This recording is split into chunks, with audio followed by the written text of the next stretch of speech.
Yeah, no, everyone's in good spirits. Obviously, we've got Batchelor won't play this weekend, and then a few sort of sore bodies, which is expected this time of the year, and the way they've been playing. So, good vibe there.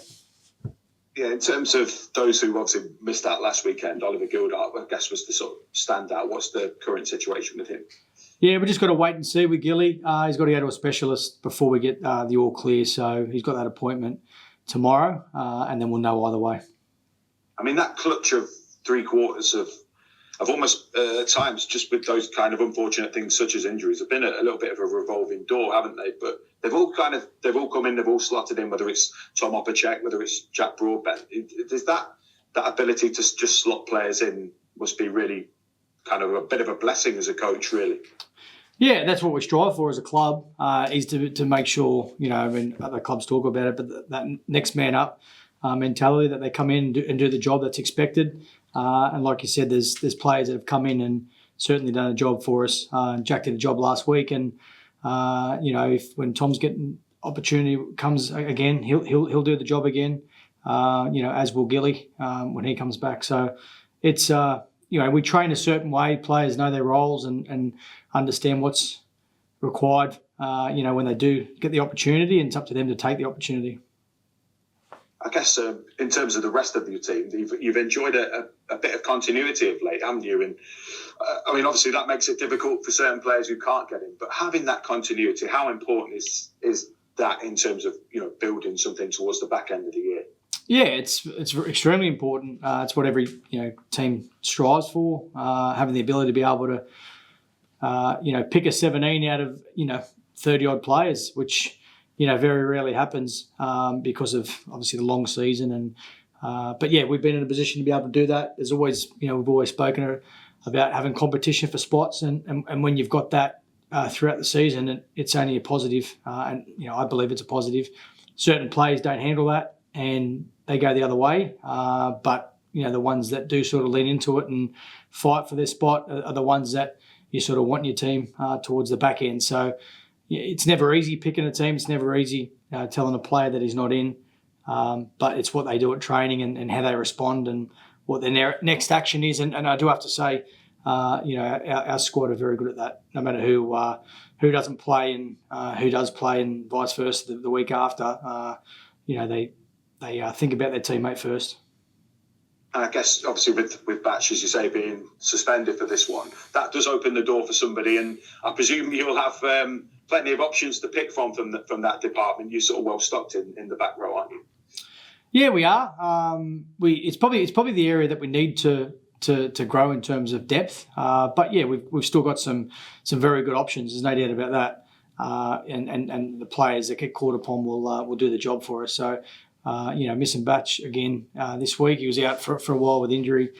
He's an important part of what we do. So we know that next person that comes in, though, they'll do the job for us. Yeah, what do you miss when James Batchelor is not playing? Oh, look, it's his work ethic. It's the choices he makes. He got suspended on the weekend for players. He come from the inside and he works extremely hard from the inside to help his teammate. Technically it's about doing that to then so your edge can stay connected. What John Lomax was trying to do on the weekend was trying to skip to that next defender. Some players just let the half do that and say, don't worry, you can worry about it now, where he goes, no, well, there's a threat for our edge. I'll go help. And he went and did his job. That's the sort of things that he brings. But yeah, I will say on that point, it's a hard one. It's disappointing because, as I say, like if Batch doesn't go do that, and then John Lomax throws a dummy, there's a try getting scored against. So he goes in position to try and make a tackle, pulls out of it when he knows that the ball's gone, and then again, Batch being Batch goes to his next job because he doesn't want to let his edge down. So, I think on this occasion. Players do things, and there was a couple of things that we did on the weekend that was silly, but that certainly wasn't. That was just doing his job and then doing his best to try and help or make sure that he didn't injure the player. Since being told, then you're better off making that tackle and then go on the ground with him. But if you make that tackle and you put your full force through him, and then the player hits his head or does something to his shoulder, or because of the force going in, it's worse. So I'm not sure what Batch could have done in that situation. So we'll miss him, but that he certainly brings effort and competing, and that'll never change. Yeah, absolutely. In terms of last weekend, I know it's difficult in the course of a season, and in particular when it is just 2 points, however sort of significant those 2 points can be. But do you get a chance to sort of bask in and, as a group, and enjoy and savour that victory on the weekend? Because it was, a significant one in terms of ending a sort of run of games at their place, but also just the nature of the performance. Are you able to, as a group, take on board just what you did at the weekend? Oh, look, whenever you sing a team song, it's always one of the most enjoyable things you can do, in a team environment. It brings a lot of happiness to a team. So us singing our team song afterwards is certainly celebrating and enjoying the moment. Now, you can't celebrate moments for too long, because with 6 days' time, you're playing against the top 4 team. So, for us, it was around doing their recovery. Obviously there was a good vibe there and good energy about the group. They had a day off yesterday, and they've come in today, and all our focus is on Salford. So, you have your little moments there where you celebrate and you enjoy it, but nothing outrageous, because it's about your next job. It's about the players' next job, which is Friday against Salford at home. Yeah, absolutely. And from speaking to players within your group, thinking people like Elliot Minchella, Dean Hadley, they're almost self-policed, don't they, in the sense that they don't allow themselves to get too high, don't allow themselves conversely to get too low either. There seems to be a kind of feeling within the group that, yes, we're playing well, we're deserving what we're getting because of the performances, but not allowing that morale to soar too high, so to speak. Yeah, it's really important. I think if you ride the highs and you go too high, then you certainly come back down to earth pretty quick, and then the lows are low. So, we all judge our games on performance. We always talk about performance first. Now, naturally, the games towards the back end of the year, you need to win. Sometimes you might not perform well, but you just need to get 2 points. So we're aware of that as well. But majority of the time, we'll look at our performance and judge ourselves on that. We played against an under-strengthened St Helens team. We're fully aware of that, but we did a job that I was really happy with an experienced team that we had. So it was a really good sign of growth for me of where the team's at, and then we've got a new challenge on Friday night against Salford, who are coming off a huge win. So I'm looking forward to seeing how we respond to that. But again, I know the group where their headspace is at, and you spoke about before not being too high or too low, and they're a level-headed group, and they're very focused and hungry to do well. Are you looking at the league table as a group at all, or is that he just putting that to one side? Not at all. No. I mean, obviously, we know, at the moment where we sit, but that's it. Like our next focus is Friday night. We need to play well against Salford, and we need to put another performance in like we have the last couple of weeks. So that's our focus, and we don't put a table up or anything like that. But of course, you know where we sit. We know where we sit.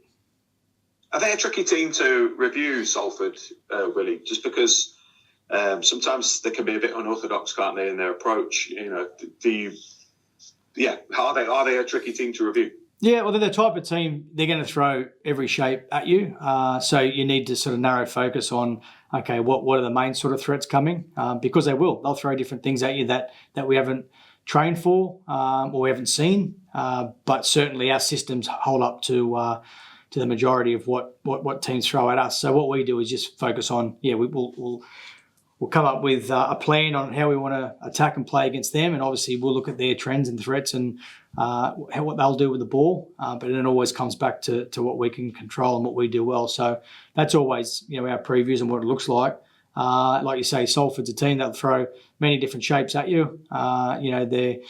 They've got players, some very good individual players in that team. But again, I look at our side and I'm happy, who's in our group and look at what they've done over the last sort of month or so, and we just need to keep building on that.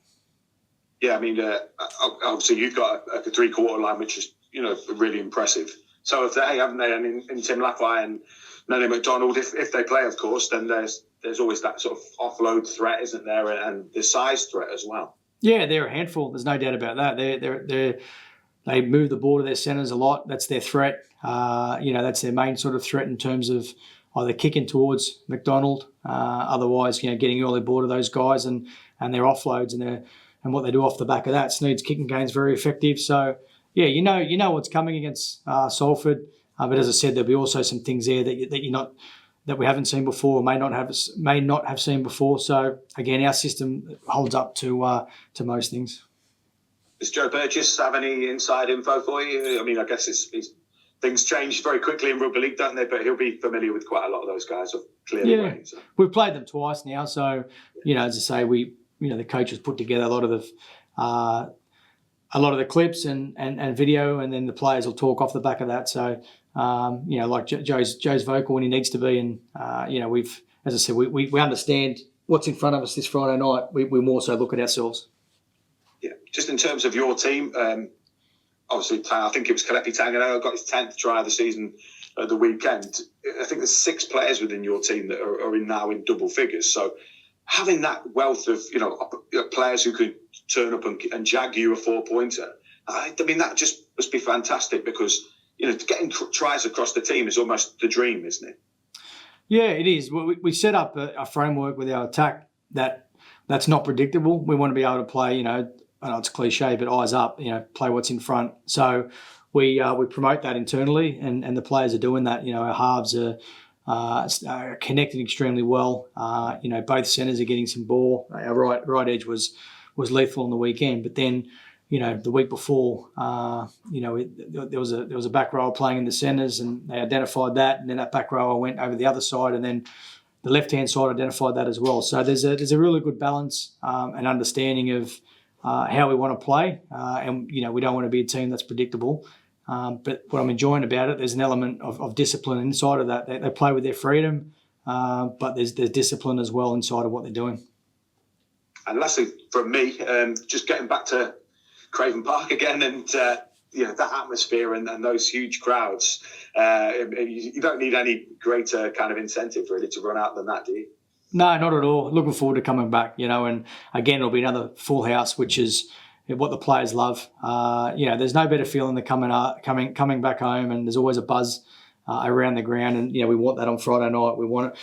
Our fans behind us, and as I said, the players respond to them all the time. They're part of this journey. They've been everywhere with us, most of them, and certainly at home. We get a full house every time we're here. It's unique to have that, but we're grateful for them. And as I said, they're part of what we do, and the players respond, and there's a great connection to those fans and the players, especially at Craven Park. Top man. Thanks, mate. Cheers. Thank you. Hello, Luke. Hey, Aaron Dan. Hey, mate. Yeah, how are things? Good, you? Yeah, good, thank you. Obviously, you mentioned all the Gildon sitting specialist tomorrow. So I just thought I'd ask, first of all, if there's any more sort of specific detail you can give about the nature of that injury at the moment. No, he's fine. But it's just going to be whether the specialist thinks he's okay from last time he did it. But in terms of how he's feeling, he was fine afterwards. And, it's just a matter now. It's in the specialist's hands. So it's just like head related. It's nothing else. No, it's just he's had a concussion, and he because it was near the he had one earlier in the year, so the specialist needs to decide whether the 12 days is long enough. Okay, and we've touched on this already, but with the second row, you've spoken earlier in the season about wanting more depth there. So now, when the extra depth is going to be called upon, do you feel that the options are better prepared now to deal with when there are absences? Yeah, we've got, as I said, we do have depth there at the moment, but it's probably not the area that we've got as much depth as other positions. Whoever steps in, no doubt will do the job again for us. And Sam Luck is going to be speaking to us soon. So I just thought I'd ask you as well about the importance of maintaining momentum when there are bench changes, just how relevant you think that's been to what Rovers have done in recent times. With our bench? Yeah. Our bench has been outstanding. We look at our bench as impact players. They've got to make an impact when they come on. They've got to speed up the game. They've got to give players who have been on the field energy, and there's no doubt that all our players have done that. Sam Luckley's been great at that. Jez Litton, we've got some things that we value, and Jez is leading the way. Might only be playing 30 minutes, but what the minutes that he's playing are valuable, and what he's doing inside of that is really effective for the team. So it doesn't matter, in terms of what minutes you play, you've got a role to play in the team, and there's no doubt our interchange is certainly making an impact. And I think our starting props are doing a great job, but the guys that are coming on, Kalepi, and then when Sam comes on and Jez comes on later in the game, and obviously Stoz, so yeah, they're doing a great job. And looking at the big picture of Super League, teams like Hull KR and Salford, obviously when you're meeting each other, this is going to be more relevant. A lot of the teams that are not traditionally the top sides, they might look at Rovers and Salford and think, well, this is inspiration for us as to what can happen in terms of when we're struggling, and then eventually you can revive the club. So is that something that you welcome, the fact that you can be held up as those sort of role models for other clubs to follow? Well, I think there's a lot of teams improving the Super League. When I first came over, I could see that, because I knew the competition. I'd been here as a player and obviously followed it a lot when I was back in Australia. But one thing I noticed was how competitive it's going to be and how close the competition will be, and it has been both years. Obviously there's some teams there that probably would have liked to have better seasons than what they had, but due to injuries and lack of depth and things like that, didn't allow that. So there's no doubt, with certain teams getting reserve and academy systems now, it'll start to even things up a lot more. Naturally, you've got your Wiggins and Saints, and they've built cultures, and we always speak about it, but over many, many years, and so they'll always be the strong teams in the competition. But you certainly got other teams like us, Lee, Salford, teams like that obviously improving, and then what neighbours are doing, obviously bringing some players in next year, they'll improve. Cass have improved throughout the year, and of course London. I'm not sure whether London be in the competition, but they're fighting every week to and competing hard. So there's teams are still, it might not be where they want to be on the score, on the ladder, but there's no doubt they're building for next year, and they'll be better for it as well. But it's a really good competition. It's a healthy competition, I think, when when teams like us and Salford and Lee, fighting for the six. Speaking about recent form, Willie, yourselves, you've obviously been talked about as a form team, and Salford as well. They've been picking up some decent results to get into that playoff picture. So just thought I'd ask you what you think the main reasons are for that upturn that Salford have had in recent times. I think similar to us, they've been able to field the majority of their best 17, or what they see as their best 17. Naturally you have your ins and outs. Had a couple not playing last week, but the majority, have played. So you get a cohesion there. Your halves start to understand each other. Obviously, Nickaruma's come in, good signing. To bring some energy throughout the season. They've got some strike in their centres, and they've got a pack that works hard. So, I think having that cohesion, there's no doubt that's helped Salford, similar to how it's helped us as well. So lots of eyes will be on the centres of both teams when this match comes up. So how crucial do you think that battle is going to be as the night unfolds? I think there's battles everywhere. There's battles in the halves. Obviously, for me, the middles will always win. In terms of whoever wins that battle, majority of the time wins the game. So for me, it starts there, and then you have your little battles as you go out towards the edge. But yeah, there's some very, very good centres on show on Friday night. There's no doubt about that in both teams. So I'm looking forward to the middle battle first, and then off the back of that will be what the centres and the halves and players on that edges do. But yeah, it'll be an exciting game because there's two teams that like to play and like to move the ball and entertain. So it'll be a good game of footy. And with the games running out in the regular season and you being right up there, do you think it's right that you're considered among the favourites now to go on to bigger glory like League Shield and Grand Final? Do you think you should be in that bracket being talked about as favourites? I'll leave that to the bookies and whoever judges that. Look, we're the same team as what we were in terms of or the belief internally and what we do internally, we're a similar team and the same team to what people had up at the start.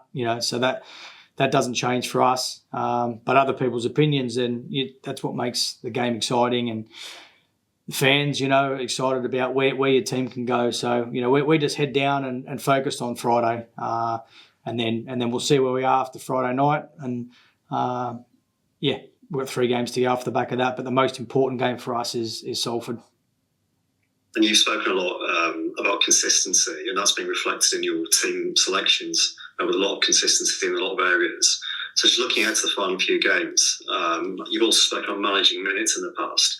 Is your sort of favourite stance, like the way of looking at it, to maintain that consistent selection, or do you think there might be some scope for giving people a rest, whether it's during a game or instead of the team itself? I mean, what's your take on that? Oh, look, I just take it game by game, and just like on the weekend, we got Minnie off at the back end, and we're in a position to be able to take him off, and we got Batch off at the back end. But again, now look, Batch is suspended, so he's going to get his rest. So it's one of those. I don't look at resting players or go into a game of we have to rest players, because this is the we've got this next year about how many games players can play, and then they might have to get rested next year, but then you get suspensions for for things that I don't think are worthy of a game. There's a guy that's getting suspended who was suspended last April for something, and he hasn't done anything for 6 years. And so I don't look at managing players in terms of, because you never know, mate, with decisions that are going to be made. They could get rested the week after. So we look at that and see where we are towards the back end of each game, and then we work it out. We've got our interchanges that we stick to. We don't look at any team and go into a game and go, we can rest this player here, because we've got 4 very tough games, challenging games, but exciting opportunity for 4 weeks to go. So our aim is to go out and win on Friday night, and we'll just play the best team that we think is available for that, and that's how we'll look at it. Just finally for me, there's certain players who maybe not getting the game time that I ideally want. People like Tom Oppercheck, George King. So just from a coach's point of view, can you just talk to me about how much of a challenge that is to manage and how you deal with it, and just give a general overview on how that is from a coaching perspective?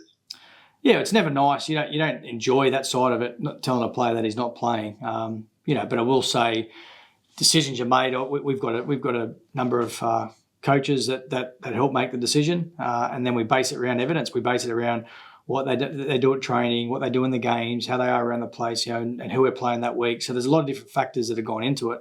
But I'm massive on pre-season.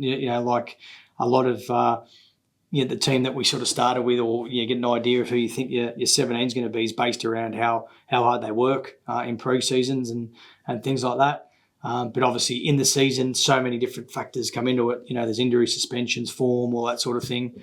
But look, there's some players that don't make the team that could be in the team. So it's always difficult. But we try and be as upfront as we can with the players. We give them feedback on where they're at. And then, as I say, we've got a really good group at the moment. They're thinking about their teammates first. Naturally, they're disappointed. There's no doubt about that.